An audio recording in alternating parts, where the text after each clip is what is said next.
Hyvää iltaa kaikille, meidän rakkaat veljet ja sisaret. Nyt on uuden vuoden aatto. Vuosi vaihtuu. Vanha vuosi on saavuttanut ikänsä. Paljon on tapahtunut asioita kuluneena vuonna ja paljon varmasti tulee tulevana vuonna tapahtumaan. Minua on askarruttanut muutamat asiat jo pitkästikin toista vuotta. Ja nyt tämä, mitä minä ajattelin kertoa tähän lyhyemmän ajan, vähän tämä sama asia, mutta tämä rupesi vaivaamaan niin kovasti, että joutuin oikein suuren tuskaan siitä. Ja päätin tämän tehdä sitten. Asia on vakavaa ja tiedän sen jo tehdessäni, että siihen vihastutaan ja siihen ihastutaan. Mutta joudun tämän tekemään ihan sen takia, koska minulle on tämä yksi Raamatun paikka tullut niin monta kertaa mieleen. Luen sen täältä Hesekielin kirjasta, sen jakeet 7 ja 8. Ja sinä ihmislapsi, minä olen asettanut sinut Israelin heimolle vartijaksi. Kun kuulet sanaa minun suustani ja sinun on varoitettava heitä minun puolestani. Jos minä sanon jumalattomalle, jumalaton sinun kuolemalla kuoltava, mutta sinä et puhu varoittaaksesi jumalatonta hänen tiestänsä, niin se jumalaton kuolee synnissänsä, mutta hänen verensä minä vaadin sinun kädestäsi. Kovaa tekstiä. Ei uskalla olla tottelematta, jos Jumalan sanasta nousee tämmöisiä asioita. Ja aloitetaan tähän, mennään tähän asiaan ja lähdetään täältä Johanneksen evankeliumin 1. luvusta ja sen 1. jakeesta liikkeelle. Eli näin. Luetaan tästä 1-3. Alussa oli sana ja sana oli Jumalan tykönä ja sana oli Jumala. Hän oli alusta Jumalan tykönä. Kaikki on saanut syntynsä hänen kauttaan. Ja ilman häntä ei ole syntynyt mitään, mikä syntynyt on. Eli tämä kirja Raamattu, tämä on Jumalan sana mikä oli alussa, joka pysyy iankaikkisesti muuttumattomana. Nyt on vain niin ikävästi asiat, että kristillisissä seurakunnissa ja kristillisissä piireissä on tullut semmoinen henki vallalle, että tämä kirja on vanhentunut kirja. Ja tähän pitäisi tehdä uusi tilalle. Miksi se pitäisi tehdä uusi? Koska tämä on muuttumaton ja iankaikkinen ilmoitus. Mutta se johtuu ilmeisesti tästä, kun siinä on aikanaan Paavo Ruotsalainen meni Seppä Höökin luokse sinne Jyväskylään. Seppä Höök sanoi Paavolle, että yksi sinulta puuttuu ja siinä kaikki mukana, eli Kristuksen sisäinen tunteminen. Ja nyt jos me mennään tähän Johanneksen evankeliumin 3. lukuun, täältä selviää semmoinen asia, miten se Kristuksen sisäinen tunteminen voi puuttua ihmiseltä. Eli ihminen on uskonnollinen, mutta ei uskovainen. Pyhäkirja sanoo näin, mutta oli mies variseusten joukossa nimeltä Nikodemus, juutalaisten hallitusmiehiä. Hän tuli Jeesuksen tykö yöllä ja sanoi hänelle, Rabbi, me tiedämme, että sinun opettajaksi tulemisesi on Jumalasta. Sen ei kukaan voi tehdä niitä tunnustekoja, joita sinä teet, ellei Jumala ole hänen kanssansa. Jeesus vastasi ja sanoi hänelle, totisesti minä sanon sinulle, joka ei synny uudesti ylhäältä, se ei voi nähdä Jumalan valtakuntaa. Nikodemus sanoi hänelle, kuinka voi ihminen vanhana syntyä, eihän hän voi jälleen mennä äitinsä kohtuun ja syntyä. Jeesus vastasi, totisesti minä sanon sinulle, jos joku ei synny vedestä ja hengestä, ei hän voi päästä sisälle Jumalan valtakuntaan. Mikä lihasta on syntynyt on lihaa ja mikä hengestä on syntynyt on henki. Älä ihmettele, että minä sanon sinulle, teidän täytyy syntyä uudesti ylhäältä. Tuuli puhaltaa missä tahtoo ja sinä kuulet sen huminan, mutta et tiedä mistä se tulee ja minne se menee. Niin on jokaisen, joka on hengestä syntynyt. Tässä on avainsanat. Tämä Raamatun paikka hyvin monesti sivuutetaan kokonaan tai käytetään hyvin harvoin. Eli on joku muu pantu tilalle siihen kuin uudesti syntyminen Pyhästä Hengestä. Ja tässä Jeesus tuo sen selvästi esille, että ei ole tietä Jumalan valtakuntaa muuta kuin tätä kautta. Nyt, ja uskallan väittää, että uudesti syntynyt ihminen, joka on Pyhästä Hengestä uudesti syntynyt ihminen, hän ei uskalla lähteä muuttamaan Raamatun ilmoitusta, koska siinä ottaa liian suuren riskin. Se selviää, kun mennään tässä eteenpäin näissä teksteissä. Periaatteessa ei tarvitsisi paljon muuta lukeakaan kuin Johanneksen evankeliumia. Täällä ne tärkeimmät kohdat on ilmoitettu. Koko Raamattukin puhuu hyvin paljon näistä asioista. Miten ihminen pysyy uskossa ja miten hän on tultava uskoon. Ja tämä on sitten käynyt nykyaikana toteen tämä, mitä Johanneksen evankeliumi 12-39, 43 ja 48 jae. Eli näin sanoo Raamatun 12 luku, nämä jakeet 39 ja 43. Sen tähden he eivät voineet uskoa, koska Esaias on vielä sanonut, hän on sokaissut heidän silmänsä ja paaduttanut heidän sydämensä, että he eivät näkisi silmillä, eivätkä ymmärtäisi sydämellään, eivätkä kääntyisi, ja että minä heitä parantaisi. Ja jae 48. Joka katsoo minut ylen eikä ota vastaan minun sanojani, hänellä on tuomitsijansa. Se sana, jonka minä olen puhunut, on tuomitseva hänet viimeisenä päivänä. Eli tässä on tämä asia aika hyvin. Eli jos joku on päässyt sokaisemaan ihmisen silmät ja paaduttamaan sydämen, että hän ei tunne tilaansa. Ja silloin hän lähtee hyvin herkästi väärille raiteille. Ja ne raiteet on justiin niitä, mitkä vievät pois parannuksen teosta ja ristuksen yhteydestä. Eli nyt en ymmärrä sitä, miten Raamatun opettajat, mitkä on valittu virkoihin suurilla nimititteleillä ja suurella vallalla seurakuntia kaitselemaan ja valtaamaan, että he etunenässä ovat tänä päivänä viemässä ihmisiä pois pyhän kirjoituksen sanasta ja sanomasta, eli tästä Raamatusta. Heillä on uusia ajatuksia ja väärät motiivit, väärät rakkausymmärrykset ja tämmöiset. Ja ne siunaavat ihmisiä kadotukseen. Vaikka evankeliumin julistajan tehtävä on tuoda ihmisiä Kristuksen luokse, että he pelastuisivat. Ja pitää aina muistaa, että mikään virka ei vie meitä taivaaseen, ei piispan, papin, eikä evankelistan, eikä mikään muukaan virka, opettajan eikä kuuntelijan virka ei vie. Vaan uudesti syntymä Pyhässä Hengessä tapahtunut uskoon tulo. Ja siitä eletään sitten sen mukaan, miten Jumala antaa ohjeita. Itse olen saanut tämän kokea noin 48 vuotta sitten. Ja sen jälkeen pian ymmärsin sen, että Kristus minut pelasti, antoi uudesti syntymänsä armon. Minulta jäi paljon sellaisia asioita pois, mitkä on syntiluetteloissa. Muun muassa oli vähän persoviinalle eli alkoholille.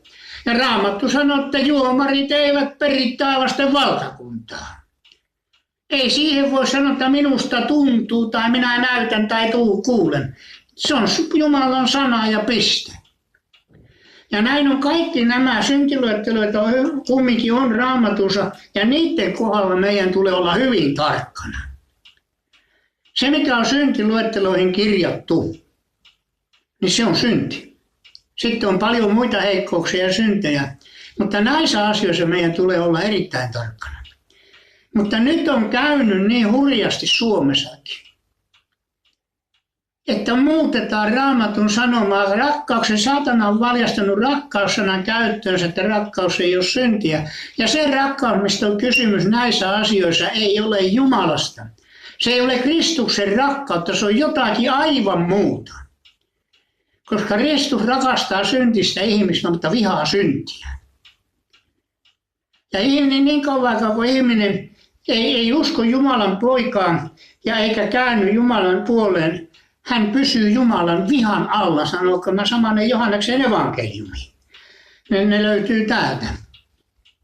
Ja nyt pitää olla rohkea, joka lähtee tämmöistä tekemään. Ja sitten kun ajatellaan, että esimerkiksi Lutkirkossa korkein päättävä elin on kirkolliskokous, niin sen päätöksen, minkä kirkolliskokous on äänessä tässä tehnyt, niin korkeat virkamiehet mitätöivät ennen kuin on kunnolla keretty kokoussalista pois. En voi ymmärtää tämmöistä asiaa. Muuta kuin siitä näkökulmasta kahtottomaan, että Kristuksen sisäinen tunteminen puuttuu ja silloin puuttuu kaikki. Ja se on valitettava tosiasia. Sanon sen tässä, että kyllä ihmisen täytyy vihata lähimmäistä paljon, jos hän riistää pelastumisen mahdollisuuden pois. Siunaa syntielämän ja vakuuttaa, että ei meillä ole mitään hätää. Näin ja näin on asiat kumminkin, että Jumala on niin ja niin suuri rakkaus ja armo on niin suurta ja suurta, niin kuin se onkin. Mutta kun siinä on aina ehtona se, että Jumalan armo kohtaa vain katuvaiset syntiset. Ei ylpeitä. Eikä niitä, mitkä ylpeilee synnin teoilla ja tämmöisillä. Olen itkenyt ja rukoillut kaikkien teidän puolesta, mitkä teette tätä työtä. Ja ihmisiä siunataan väärälle tielle. Nukutetaan, hukutetaan ja nukutetaan. Että Herra Jumala ja Herra Jeesus Kristus vielä kirkastaisi kasvonsa.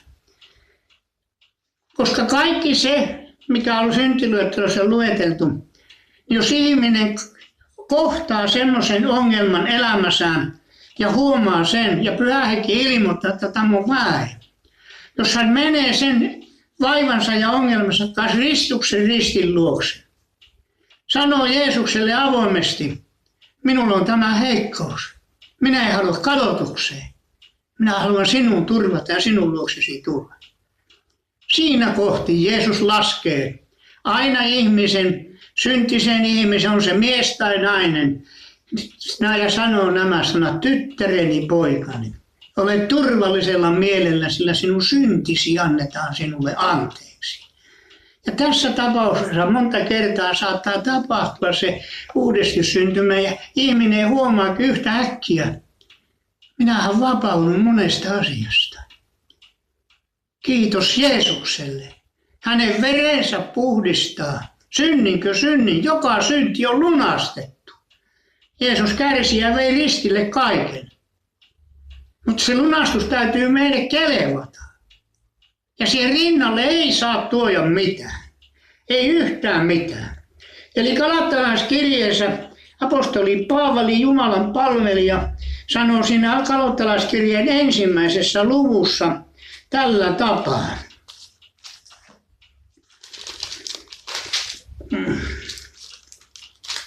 Galattalaiskirjeen 1. luvussa sanotaan näin.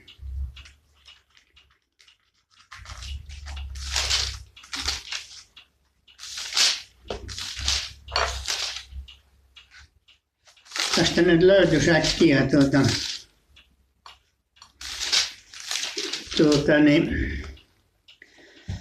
Galattalaiskirjeen 1. luku ja ensimmäisessä ja jakeet 6-10. Luetaan tästä Raamatusta näin. Minua ihmetyttää, että te niin pian olette luopumassa hänestä, joka on kutsunut teidät Kristuksen armossa pois toisenlaiseen evankeliumiin. Se ei kuitenkaan ole mikään toinen evankeliumi. Jotkut vain hämmentävät teitä ja tahtovat vääristellä Kristuksen evankeliumia. Se ei kuitenkaan ole mikään toinen evankeliumi. Jotkut vain hämmentävät sitä ja tahtovat vääristellä Kristuksen evankeliumia. Mutta jos joku meistä tai vaikka enkeli taivaasta julistaisi teille evankeliumia, joka on vastoin sitä, minkä me olemme teille julistaneet, hän olkoon kirottu. Kuten olemme ennenkin sanoneet, niin sanon nyt taas, jos joku julistaa teille evankeliumia, joka on vastoin sitä, mikä olette saaneet, hän olkoon kirottu. Ihmisiäkö minä nyt taivuttelen puolelleni vain Jumalaa? Tai pyrinkö olemaan ihmisille mieleksi vielä? Jos vielä tahtoisin olla ihmisille mieliksi, en olisi Kristuksen palvelija. Tässä on merkillinen Paavalin sanoma. Eli on kirottu se, joka tuo toisenlaisen evankeliumin. Mikähän mahtaa olla se toisenlainen evankeliumi? Sen hän tunnistaa kauaksi, jos me Jumalan sanaa mitätöidään ja tuodaan ihmisen viisautta siihen rinnalle. Ja ruvetaan väittämään, että Raamattu on vanhentunut ja muuta, niin se viisaus on riivaajien viisautta. Se ei ole Jumalasta tullutta viisautta. Se on toisenlainen evankeliumi. Se evankeliumi vie pois Kristuksesta, ilosanomasta Jumalasta ja siitä, että ihminen pelastuu. Ja tämä on se surullinen asia. Meillä tuodaan pakana uskontoja seurakuntiin ja kirkkojen sisälle, koulutetaan opettajia joukaamaan, joka on hintulainen epäuskontojen palvelija. Niin kuin Paavali kirjeessään sanoi, meillä ei ole taistelu lihaa eikä verta vastaan, vaan henkivaltoja vastaan taivaan avaruuksissa. Eli nämä väärät henkivallat ovat vallottaneet kristillistä kirkkoa. Mutta niin apostoli Johannes kirjeessään kirjoittaakin näin, aina ne ovat lähteneet. Eli seurakunnan sisällä on, sieltä kautta pääsee pursuamaan paha ulos. Se on merkillinen asia.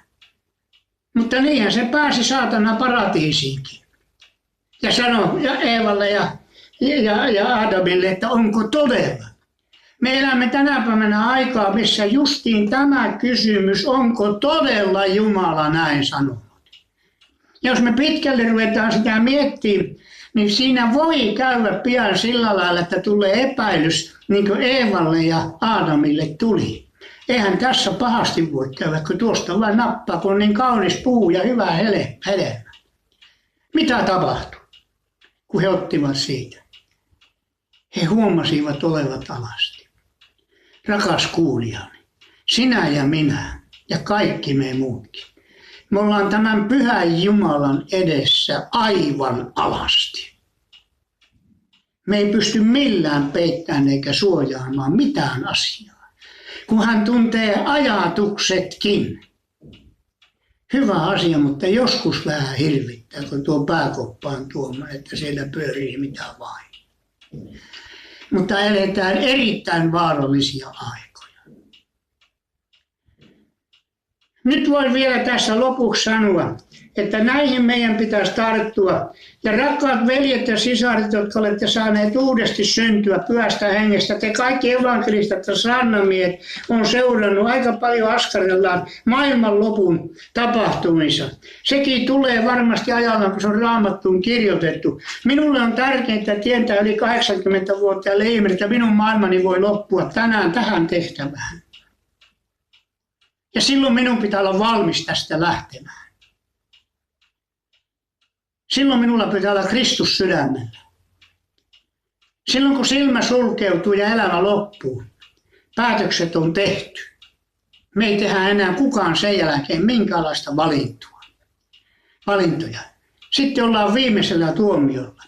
Siellä tuomiolla, mihin kaikki ihmiset kootaan ja jokaisen polven on notkistuttava Isän Jumalan kunniaksi Kristuksen edessä. Ja siellä ei ole, se on ylin huomiovalta, mitä on olemassa. Siellä ei haeta puolustusasiaa. Siellä katsotaan, mitä on tehty ja jätetty tekemättä. On surullista, että Jumalan valtakunnan työntekijät pelkäävät ihmistä enempi kuin Jumalaa.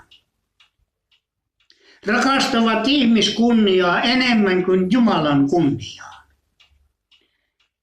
Mistä aina, niin kuin eräs pastori sanoo, tulee imeellä loppu. Me kohtaamme tämän kuninkaan ja tämän Herran. Ollaanko me sydämessämme hyväksytty Kristin työ ja se Kristus Jeesus, joka ristiinnaulettiin syntien tähden? Vai onko meillä ollut joku muu Jeesus matkassa? Se niin armollinen Jeesus, että on ruvettu syntikin siunaamaan. Alttarit hävästy ja saatu sekasorto aikaa. Olen myös lukenut niiden saarnaajien ja työntekijöiden puolesta, mitkä pitäytyy Jumalan sanaan. Niiden puolesta myös pitää rukoilla joka päivä, koska ne kärsivät hyvin paljon monenlaisista asioista. Heidän kimppuun käydään niin kuin hyönät, kun pitää saada muutos aikaan.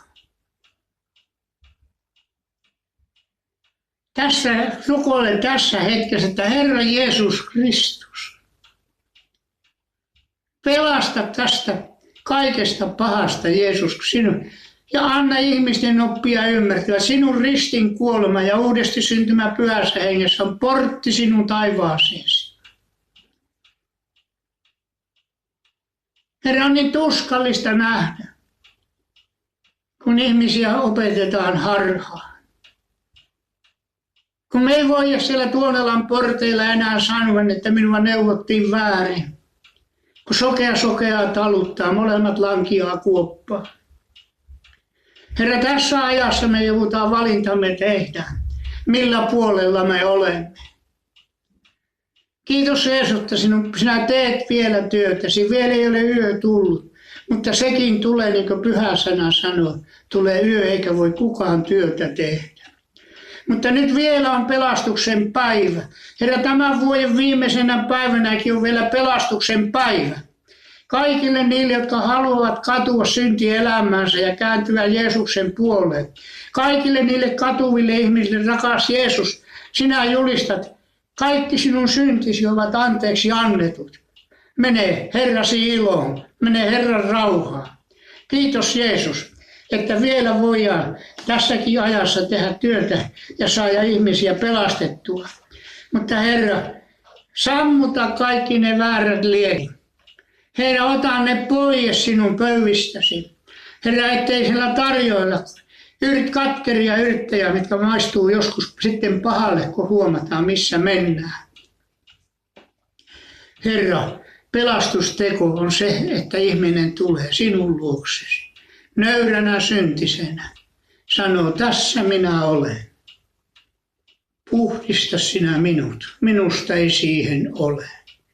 Jää Jeesus siunaamaan tätä maata ja kansaa. Anna herätyksen ajat tänne. Herra, anna niille, mitkä johtaa seurakuntia. Herra, anna sinnekin herätystä, Herra. Että he tietävät, mikä on sinun sanasi ja mikä on muuta sanaa. Ettei siunata ihmisiä kadotukseen. Vaan Herra, yritetään tuoda sieltä portilta pois ja nostaa sinun valtakuntasi jäsenyyteen. Ole Jeesus vielä armollinen tälle isänmaalle, tälle pienelle maalle, Suomen maallekin, Herra. Herra, ole sinä armollinen. Jää siunaamaan jokaista kansalaista sillä siunauksella, että me iankaikkinen elämä sinun luonasi saavutettaisiin. Amen.